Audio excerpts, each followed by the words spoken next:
नमस्कार मित्रों, आज हम विषय हिंदी सुलभार्थी 7वीं कक्षा का पाठ चौथा देहात और शहर, इस पाठ के बारे में हम यहाँ जानकारी ले रहे हैं। मैं यहाँ पढ़ता हूँ, आप ध्यान से सुनिए। सुनो, पढ़ो और लिखो। देहात और शहर।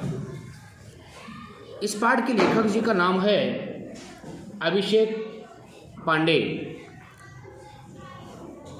पांडे जी का जन्म 29 जनवरी 1992 मुंबई महाराष्ट्र में हुआ है। उनका परिचय देखो। समसामयिक विषयों में अभिषेक पांडे जी की विशेष अभिरुचि एवं लेखन रहा है। प्रस्तुत पत्रों में लेखक ने देहात और शहर के अपने सुख दुख एवं बढ़ती हुई जनसंख्या के अभिशाप पर अनेक सुझाव दिए हैं। देखो, यहाँ देहात यानी गांव और शहर यानी बड़ा गांव या बड़ा शहर। देहात ग्राम और शहर, इन दोनों में पत्र व्यवहार होता है। देखो, देहात अपना मित्र शहर को एक खत लिखकर अपनी कठिनाइयाँ, अपनी समस्या यहाँ बता देता है। देखो, प्रिय मित्र शहर, नमस्कार। कल तुमसे बात हुई, मेरे सुख दुख के संबंध में पूछा, धन्यवाद। बहुत सारी बातें मन में है, सब कुछ दूरध्वनि पर कहना मुश्किल है। सोचा पत्र ही लिखूं। अब मैं अपना दुखड़ा क्यों रोऊं? चलिए इस बार कुछ अच्छी बातें भी मुझसे साझा करता हूं। डिजिटल क्रांति का थोड़ा असर हमारे गांव में भी दिखाई पड़ने लगा है। मोबाइल के माध्यम से नित नवीन सूचनाएं हम तक पहुंचने लगी है। स्वच्छ ग्राम स्वस्थ ग्राम परियोजना घर घर तक पहुंच गई है। ग्रामजन भी शिक्षा, स्वास्थ्य, रोजगार, खेती के नवीन औजारों और आधुनिक खेती की पद्धतियों की थोड़ा थोड़ा जानने लगे हैं। घर घर में शौचालय जैसी सुविधा के प्रति लोग जागरूक हो रहे हैं।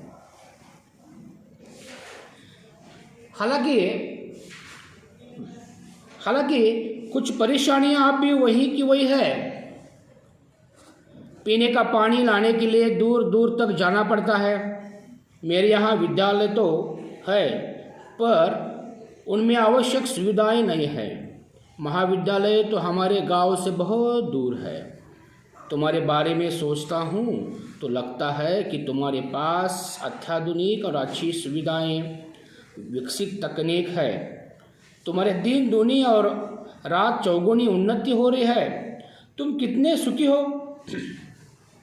यातायात के आधुनिक साधन, पक्की चौड़ी सड़कें, बड़े बड़े शॉपिंग मॉल और 24 घंटे बिजली की सुविधा तुम्हारी शान में 4 चांद लगा देती है। कभी कभी मन बहुत उदास हो जाता है।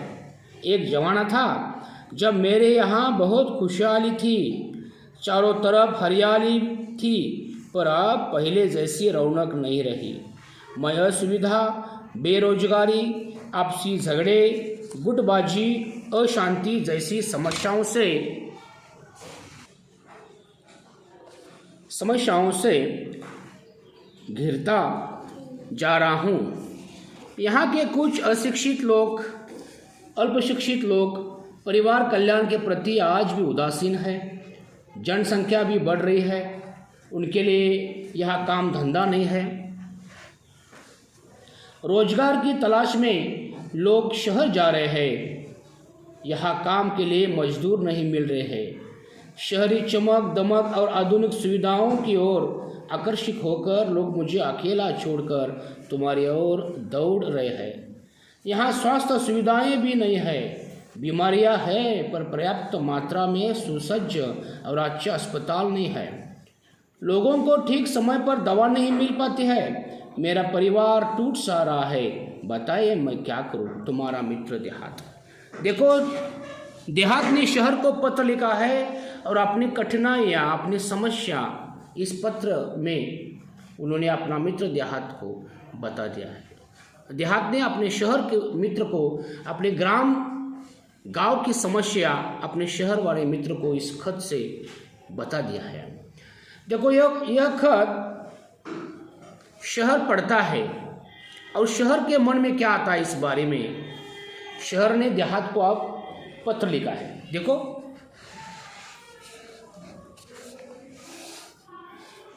प्रिय मित्र देहात, नमस्कार।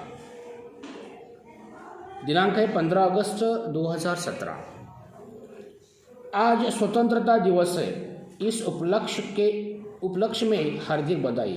पत्र मिला, तुम्हारी प्रगति के बारे में जानकर खुशी हुई। मित्र, परिवर्तन सृष्टि का नियम है। भला तुम्हारी स्थिति क्यों न बदली? धीरे धीरे और भी विकास होगा। धीरे धीरे रे मना, धीरे सब कुछ होए। माली सिंचे 100 घड़ा, ऋतु आए फल होए। माना कि कुछ परेशानियां हैं। वहाँ के परिवार तेजी से मेरे यहाँ आ रहे हैं, परंतु यहाँ आकर भी सब कहाँ सुखी है। चिराग तले अंधेरा है। जिन बस्तियों में, जिन हालातों में वे रहते हैं, तुम सुनोगे तो और बेचैन और व्यथित हो जाओगे। मेरे यहाँ की दिन ब दिन बढ़ती भीड़ से मैं परेशान हो उठा हूँ। जिस चमक दमक की बात तुम कर रहे हो वह सबको कहाँ उपलब्ध है। तुम्हारे यहाँ से जो यहाँ आते हैं कई बार बाद में पछताते भी हैं। मैं चाहता हूँ कि तुम अपने लोगों को समय रहने अपना महत्व समझाओ। छोटा परिवार सुखी परिवार की यह बात उनकी समझ में आ जानी चाहिए। तुम उन्हें बुराइयों से दूर रखकर विभिन्न व्यावसायिक कौशल्यों, कंप्यूटर संबंधी जानकारी विकसित करने की तरफ ध्यान दो। खेल तो ग्रामीण जीवन की आत्मा है। दौड़ना, तैरना, पेड़ों पर चढ़ना उतरना तो वहाँ के बच्चों की रग रग में रचा बसा है। आज कितने विख्यात खिलाड़ी गांव से ही आगे बढ़ते हैं। उनको प्रोत्साहित करना तुम्हारी नैतिक जिम्मेदारी है। खेल संबंधी मार्गदर्शक देकर हमारा देश अंतर्राष्ट्रीय स्तर पर प्रगति कर सकता है। अपने गांव को एक परिवार समझकर उसे विकसित करने का प्रयत्न करना होगा।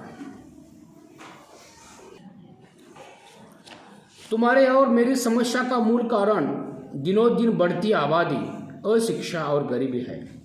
मेरे यहाँ लोग रोजगार की तलाश में आना कम कर दे। तुम गांव वालों को सहकारिता का महत्व समझाओ। सहकारिता पर आधारित छोटे छोटे व्यवसाय तुम अपने यहाँ शुरू करवाओ, ताकि कृषि आधारित अनेक लघु उद्योग, फलोत्पादन, औषधीय वनस्पतियों की खेती, पशुपालन जैसे अनेक व्यवसाय शुरू किए जा सकते हैं। अरे देहात भाई, कितने भाग्यशाली हो कि तुम प्रदूषण मुक्त वातावरण में रहते हो। खुला परिसर, न धुआं, न वाहनों की चिल्लपों, हरे भरे पेड़ से सब चीज़ें तुम्हारे पास है। रात में तारों भरा आसमान तो सवेरे उगते सूरज के दर्शन कितने सहजता सरलता से हो जाते हैं। हम तो इमारतों के जंगल में बदल गए हैं। खुला आसमान, बड़ा मैदान हमारे लिए कितने अनमोल एवं दुर्लभ हो गए हैं, ये तुम नहीं समझ सकते। तुम्हारे तहसील और क्षेत्र के लोगों को चाहिए कि वे अपने क्षेत्र का सर्वांगीण विकास करने के लिए अपने जनप्रतिनिधियों का सहयोग लें। तुम्हारे यहाँ जो बच्चे विद्यालय में पढ़ रहे हैं, यदि अभी से उन्हें सही दिशा, उचित मार्गदर्शन दिया जाए तो भविष्य में वे ही हम सब की व्यथा कम कर सकते हैं। वे ही हमारे आशा स्थान है। मेरा पूरा विश्वास है कि उन पर अवश्य ध्यान दिया जाएगा। तुम्हारा अपना शहर। देखो, शहर ने देहात के हर प्रश्न का उत्तर दिया है। देखो, आप जानते हैं कि देहात क्या कहता है। देहात ने प्रश्न पूछा है कि बताइए मैं क्या करूं। तो शहर ने देहात को क्या क्या बताया। देखो कि शहर कहता है कि जो गांव से यहाँ शहर में जो लोग आते हैं उन्हें सबको यह रौनक नहीं मिलती। आपने कभी देखा है, कभी मुंबई या पुणे को आप गए हैं या बड़े बड़े शहरों में आप कभी गए हो तो आपको पता चलना चाहिए, आपने वहाँ देखा है कि वहाँ चुग्गी झोपड़ी में रहने वाले लोग, उन्हीं नाली के किनारे रहने वाले लोग, गंदगी के पास रहने वाले लोग, शहर में सब कुछ अच्छा होता है ऐसा नहीं है। इसीलिए शहर का क्या कहता है, देखो शहर कहता है कि तुम्हारे यहाँ से हमारे शहर आने वाले जो लोग हैं रोजगार के तलाश में जो आते हैं ना, उसे तुम रोको। तुम क्या करो, उन लोगों को सहकारिता का महत्व समझाओ और सहकारिता पर आधारित छोटे छोटे व्यवसाय तुम अपने यहाँ शुरू करवाओ। कृषि पर आधारित उद्योग, फलोत्पादन, वन औषधीय वनस्पतियों, पशुपालन जैसे अनेक उद्योग, अनेक व्यवसाय आप शुरू करवा सकते हो। और गांव से शहर आने वाले लोग जो है, जो तरुण लोग जो है, युवा लोग जो है, उन लोगों को रोज़गार मिल जाए तो यहाँ आने की कोई नौबत नहीं आती। और तुम्हारे यहाँ तो तुम बहुत भाग्यशाली हो क्योंकि प्रदूषण मुक्त तुम्हारा परिसर है। उगता हुआ सूरज दिखाई देता है, चांदनी दिखाई देता है। इसीलिए शहर अपने देहात को कहता है कि आप रोज़गार उपलब्ध करो। इसी तरह इन दोनों मित्रों का, ये पत्रों का जो लेन देन है, अपने अपने विचार उन्होंने आप बताए हैं। इसी से हम भी अपने गांव में क्या कर सकते हैं यह तुम लिखना। ओके, धन्यवाद।